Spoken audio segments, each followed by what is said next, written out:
Good to have you back. And joining us live from Delta State is Dr. Emmanuel Ufinomwe, who is an agri-economist. Many thanks for joining us at this time, sir. Thank you.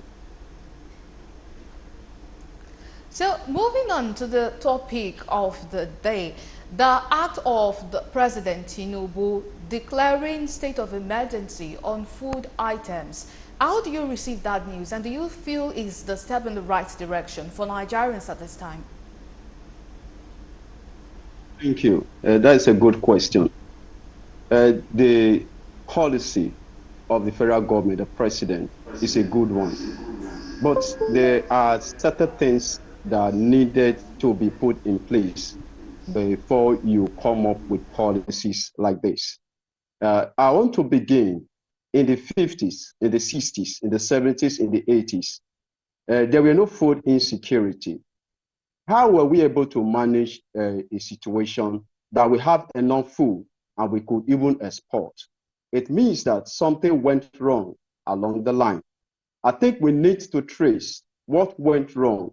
I want to believe the soil that supported crop production in the 50s, in the 60s, which is Nigeria's main bone of agriculture, is the main backbone of Nigerian economy that made Nigeria to be proud as a major sustenance.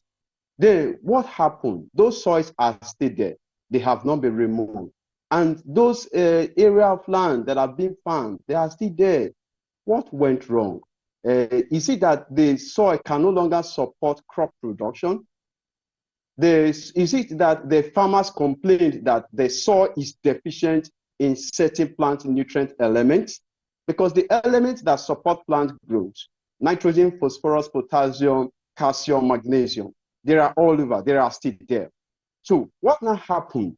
This policy by President Tinubu is good, but the farmers at the grassroots, were they brought to the round table for discussion to now check what is the way forward? What happened to our food? Uh, I want to state, when we say food insecurity, there are four factors, there are four hindrances that we looked at. And number one is poverty. And poverty, we know that is inability to have access to food and necessary items for the survival of the individuals. Then two is conflicts, which is the insecurity we are facing all over Nigeria, particularly in the north. Then we have environmental degradation.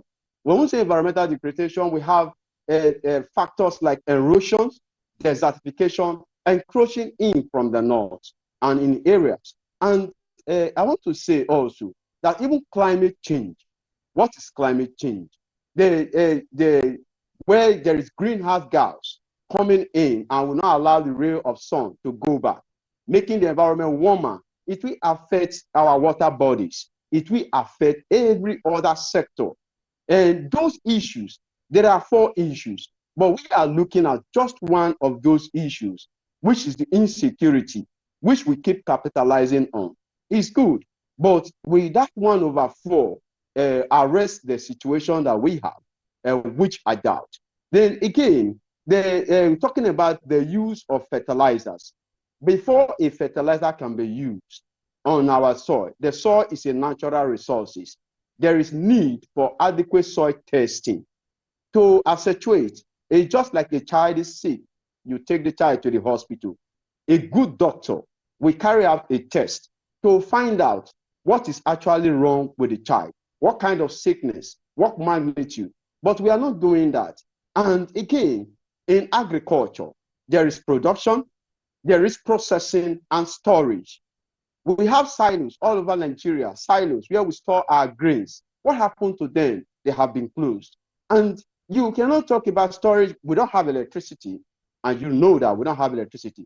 And before now, there have been assembly of agricultural mechanized farming, that is machineries, have been assembled and a part of the north. But those industries where those equipment has been, those components are being assembled, they have closed over the time. So we need to wake those things up. What happened to the granite pyramid in the north? What happened to the rice pyramid even when our borders were shut, and they say those food that are being produced. And we need to not deceive ourselves. We need to go back to the drawing board. We need to call the farmers to come to the round table to find out a solution. Because if you say you want to give every household 8,000 naira to feed in a month, if we go by, divide by 30, we will have about 200 naira in a day. And a meal, rest assured, divide 200 by 3, you will know what it means. That will not be enough to sustain individual to feed. So I want to appeal to the federal government, even the president. Before these policies, stakeholders need to be involved. We need to call them to find out what is the problem affecting food insecurity. Why is it that every household cannot have 3 square meals, not just a meal, healthy food meal, to eat and to live? If I don't eat, how will I be able to think of innovation, to now think of innovating, producing something? And the federal government need to arrest poverty first. He needs to address the issue of environmental degradation. They need to arrest this issue of climate change. Only then we cannot say we will now begin to address those issues. And let me say, from 2015 to 2017, I carried out a research in Nigerian Institute for Rubber Research and also the Nigerian Institute for Oil Palm Research, both in those states. Those lands are still there. But what happened? The government neglected them. They are not into production. They can produce oil for our consumption. They can produce rubber for our industry to alleviate these things. And even our youth, this unrestiveness of our youth, we need jobs that will keep them in place. If our youth are working, they are earning 50,000 naira per month. Nobody will take up arms to go and fight. It will address the I'm sorry to break the flow of your insecurity. thought because of the 4 things you mentioned earlier. You mentioned the issue of climate change, which is also one of the factors responsible for food insecurity in Nigeria. But would you say, from your own perspective, would you say Nigeria is taking climate change seriously enough? Because part of the things that the president signed last week was suspension of greenhouse tax on manufacturers of bottles. Do you feel we actually take climate change seriously in Nigeria? I think that would be just a part. I would say that is 1/10%. When we say climate change, now it will affect what happens to our vegetations. We take in oxygen, we breathe out carbon dioxide. That carbon dioxide is a greenhouse gas. Now, there are vegetations that we take in that carbon dioxide and utilize it to produce food, which we will later consume. But now we are not cultivating trees. We are not planting trees. We are felling trees. There are destruction of the environment, of our environment, by man trying to see how to create a means for himself. So now, if we look at the north very well, even at Edo North, part of Edo State, desertification is approaching. We are not planting trees to address this issue of greenhouse gas. So the greenhouse gas is still there. We are not cultivating trees. We need to cultivate trees that will utilize this carbon dioxide as a greenhouse gas. Only then our environment, and not only that, the leaves that will be shed by those trees will enrich the soil. We now add as a fertilizer to enrich our soil, which we can cultivate. But Very you are much. not. It's okay. Like I mentioned, desertification is encroaching from the north. That is from the Sahara Desert, northern part, even part of Edo State. Where we don't find trees, we only find shrubs. Then also, if we are to continue on this space, it will affect our environment. The environment is the sum total of the individual. Now, in areas like the rainforest, Nigeria has 5 ecological zones. the rainforest zone, the Savannah, the Guinea Savannah, the Sahel, the Sudan. Each of these zones, you can find trees that will further absorb the carbon dioxide that will be emitted from our automobiles, even from we humans that is being released. We cannot find the plants that will utilize them. We need to cultivate trees to address climate change. You will agree with me, in the 70s, in the 80s, our environment was not as hot as this. What has been responsible is that man has decided to now go for firewood, these trees as firewood, as a means of fuel for combustion. But now there is need for the environment. I will appeal to the president that even as he is declaring state of emergency on the environment, let there be laws to guide our environment, that every man, I remember during the Abacha time, he tried to say that every man should plant a tree within himself. That was then he was addressing climate change. It has been long, these issues have been there, but we have not been we have been unable to address such challenges. We need to plant trees to arrest the situation. And also in our rivers, they are drying up. So in the part of the north, I will propose that adequate boreholes should be made so that to provide waters for the farmers. Then even the use of irrigation for most activities should be encouraged. Different types of irrigations that can be employed. Farmers, when they have access to water, even at the north, trees can be cultivated, they can be raised, they can address the issue of climate change.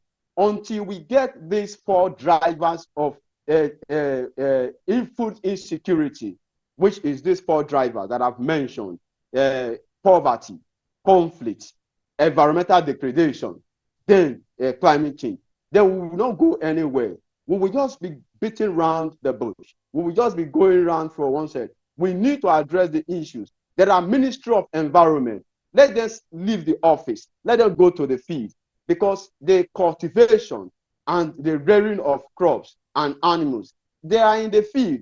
They are not in the office. And when you are making policies, you need to bring those farmers into a roundtable discussion. You need to make the environment conducive for the farmers to now begin to cultivate and begin to rear their animals in conjunction. Then also, we need to make credit facilities available for these farmers. If we are to cultivate, because most time when we mention food insecurity, we only look at the angle of arable crops. There are other crops that will require higher rainfall. There are other crops that will require higher moisture to be able to reproduce. There are tree crops and there are arable crops. So these crops, those mostly tree crops, they require higher rainfall for them to produce, for them to have food. And then in the 50s, 60s, and the 70s, when Nigeria were exporting, our economy was good. And the foreign exchange was low. And it was bringing much money to the federal government, and they were making earnings from those foreign exchange. But now, all the federal government shifted attention from agriculture, and then everybody hence is on oil, crude oil, to see how we can just sell at the market and just make money. That will not be enough to grow our economy. And look at a country, for example, like Israel. Israel is just like the size of Delta State, but they are able to produce fruit for all over the world. How are they able to achieve that? Through farm mechanization. We need to wake up. One state in Nigeria, Taraba State, or even Niger State, or even Benue State, they can produce food that will be enough for the populace of Nigeria. And let me also say that in Nigeria, most of what we produce, most of the farmers that go into production, they are at subsistence level, meaning they are producing food for themselves, and if peradventure there is enough, he will make to the market. But if he has capital, there are incentives, there are inputs made available, there are machineries made available to that subsistence farmer. He can increase his production and he will produce enough food. 2 states is enough to produce food for Nigeria, and will not be crying food insecurity. But what has happened? They are not being encouraged to go into production. I believe if the government can make machineries available for the farmers, they can as well increase their production. And let me take, for example, if we have 1 hectare and you cultivate cassava, and the measurement of cassava is 1 meter by 1 meter. And if you calculate it, 1 hectare is 10,000 meters square. You will see the tons of cassava you will obtain from 1 hectare. And if the farmer should cultivate about 5 hectares, 10 hectares, 20 hectares, so you now imagine the output from that alone. And one farmer can run 10 hectares, can run 20 hectares with the use of machineries, other than the use of crude implements to produce food for himself and for the few populations that are valuable. And let me also say that the issue of flooding, that is environmental degradation, is another issue. Last year, we recorded that about 25 states were flooded. And what happened to our farmland? All our farmland, what happened? They were flooded, and our crops were being destroyed. And you see to that, what did the government do to assist such farmers? Nothing. So the government did nothing to assist the farmers. And this flood, it is the responsibility of the government to address this flood. And from last year, the Nigerian Meteorological Station mentioned that this year's flooding will be higher than the one of last year. So if you make fertilizer available for a farmer, and the farmer goes to production, and there is flooding, what will happen to the output of the farmer? You will see the farmer will run at a loss. So the government there are policies the government needs to put in place. He needs to address this issue of environmental degradation, which is flooding is one, desertification is another. The government needs to address these issues, that the farmer will feel secure that if he cultivates his crop at this time, like arable crop, like cassava or yam, in 8 months or 1 year time, he will be able to harvest his produce. If he's guaranteed and if he's sure, then the farmer knows that if he cultivates, he puts all his investment on agriculture, he will get it back, and he will have enough food, and he will have the capital. Even the workers, the laborers he will hire, he will have the resources to pay them. But where the government refuse to put certain issues in place, like the issue of flooding, and Cameroon keep releasing their dams, and the water be coming to the lowland areas, and where we have majority of the farmers, then the farmers will continue to run at a loss. And even the fertilizer you will make available, you will see that it will be of no use, because the basic amenities that you needed to put in place, you didn't put them in place. So how will you now encourage the farmers to now say they want to go into production? And if you just sit in Abuja and give the matching order, go release the fertilizer, release this, you are only encouraging the manufacturer of that fertilizer because he wants to sell. So invariably, you are not encouraging the farmers without placing those basic amenities in place. I think the government, there is more for the government to do. There are first things first to be done. There are issues that are needed to be attended to. There are basic amenities that are needed to be attended to. Even road. And what about the road, the train network? If a farmer produces food and they're not, he needs to bring them to the market on time. And most of these agricultural products, there are perishable products. Within a short while, they go bad. And what happens if our roads are not good? And what happens? The farmer will produce, the trailer bringing them, supposing he breaks down on the road. So if there are train network, within hours, those products will get to every part of the country at ease. And let the government put the basic things like electricity in place, where food can be stored and preserved. And once a Thank you farmer so much produces, for sharing your views with us on the program. Many thanks, and this is definitely food for thought for government. Thank you so much for being part of Firecrackers at this time. Unfortunately, we don't have much time and we have to move on to the next topic of discussion. Thank you for being with us. And that's Dr. Emmanuel Ufunomwe, who joined us live from Delta State, an agri-economist.